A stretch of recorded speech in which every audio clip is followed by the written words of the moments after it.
Hello, my name's Mark Humphrey and I'm a professional wildlife photographer and OM system user. In today's video, I'm going to be going through my video settings for the OM-1 Mark 1 and Mark 2. Let's get into it.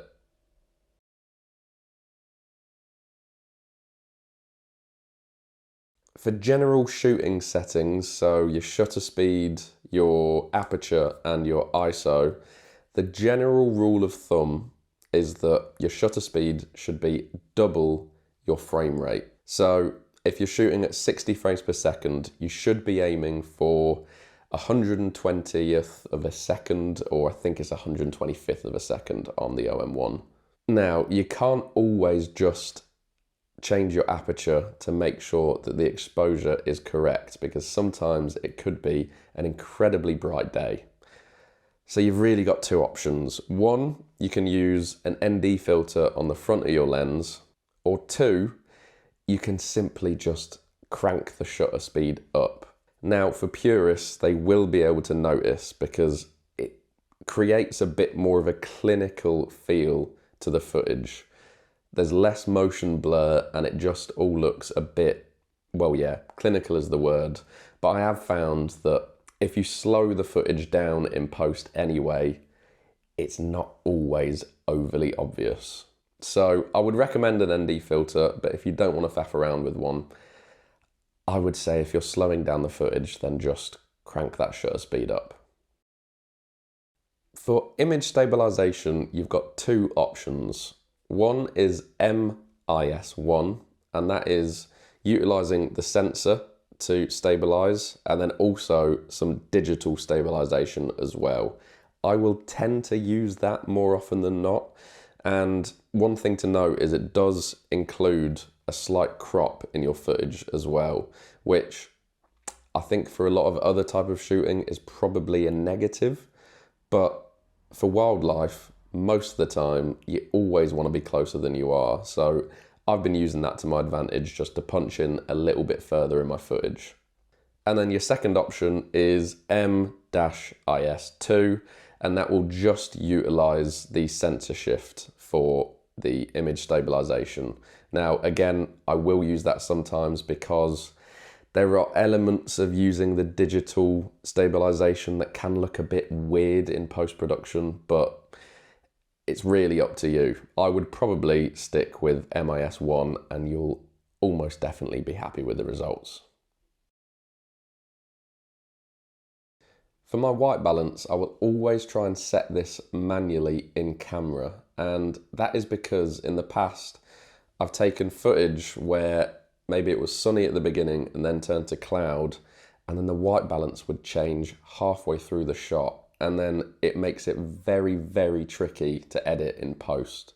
So I will always try and either shoot with the sunny setting or the cloudy setting. And for the focus, I will toggle between continuous autofocus and manual autofocus. Now, I tend to use the manual focus clutch on my pro lenses, so it means when it's forwards, I'm using continuous autofocus, and then if that's not working for me, I'll quickly flick it back and then use the focus clutch. Unfortunately, I just don't really trust the OM-1's tracking within video. Hopefully that can be changed in future firmware updates, but for now, that's how I shoot.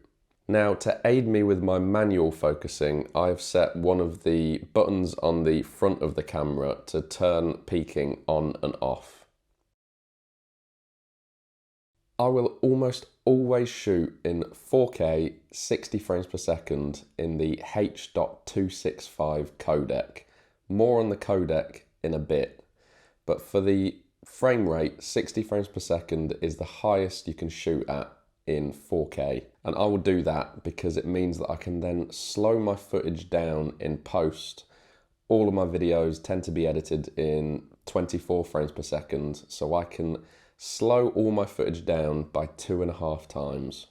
So to get the most out of your footage, you will have to shoot in that H.265 codec, as this is currently the only setting that allows 10-bit footage. Every other setting is 8-bit footage. Now, without getting into too much detail, 10-bit footage can reproduce 64 times the amount of colours than 8-bit footage. And to my eye, the 10-bit footage coming out of the OM-1 just seems clearer and sharper than any of the 8-bit footage that I've managed to capture.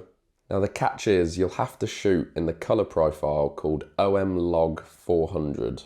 This means two things. One, the lowest ISO that you'll be able to shoot with is 400. And two, the footage straight out of the camera will end up looking very dull and flat. Now, this is by design because it essentially allows you to do much more with the footage than you would have done previously. And with this flat footage, you've got two options really. One, which is the more difficult option, you can go in and color grade everything from scratch yourself until you get to a point that you're happy with the footage. Or two, which is what I usually do, is go in and download the official OM LUT. Bear with me because I'm conscious that this could be sounding quite technical and full of jargon, but I will try and explain everything to make it very simple. LUT stands for lookup table, which is just a type of color filter to help color grade your footage. You can download it from the OM website. I'll have it linked in the description below, but then I'll also show you how to use it in Adobe Premiere Pro. Now for me, the footage after applying the LUT is never exactly perfect, although it may well do for your own purposes. But usually I will always go in, add an adjustment layer to the footage. I tend to increase contrast and try and get rid of some of the green tinge that the LUT seems to add. But it's all personal preference, so you can do what you like. I will quickly go through my process on Adobe Premiere Pro for you using this lovely footage of a snipe. So this is the original footage, how it looks straight out of camera. So first things first, right click on the clip, go to modify, then interpret footage. Change the frame rate to 23.976, and that essentially means that the footage has been slowed down by 2.5 times, which gives us this. So the LUT that I was talking about, if you have the OM-1 Mark 1, then you'll want to download this one, and if it's the Mark 2, you download this one. And to download, you just click on the link. Once that's downloaded, you'll want to go into the folder, find the .cube file, and then save that file somewhere where you can remember where it is. So going back into Premiere Pro, right click on the clip again, modify, color, and then input LUT. So for you, you'll have to add the LUT and find where you put it, but it saves it automatically. So for me, I just click on that. And then don't ask me why, but to get the footage looking like you want to, you've got to override the media color space and change it to Rec 709. And that will leave your footage looking much nicer like this. Although, as I said previously, it's still a little bit green, and to be honest, I think I probably underexposed this a little bit. So I will take you back in to Premiere Pro, add an adjustment layer, drag that adjustment layer over the top of the clip,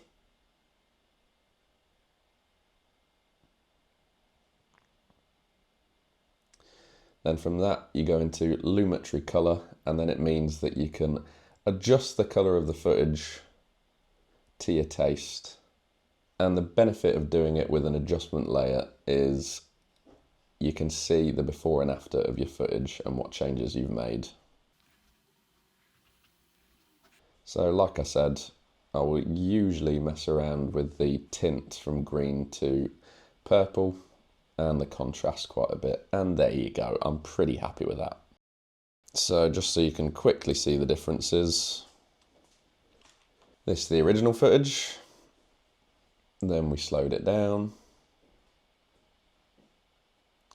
That's with the LUT applied.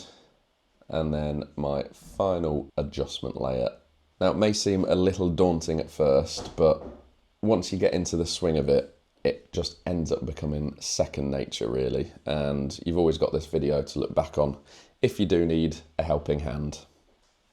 Well, there you have it. I really hope that has been useful for some of you. I know that video is becoming more and more of a thing, even within a photographer's world. So it's always good to have that sort of knowledge in your arsenal. I hope that I've covered everything, but if you do have any questions, then feel free to drop a comment below. I will be doing more around the OM-1 and lenses, so if you're interested in that, then drop a subscription as well. But for now, I'm going to say thank you very much for watching, and I'll catch you on the next one. Cheers!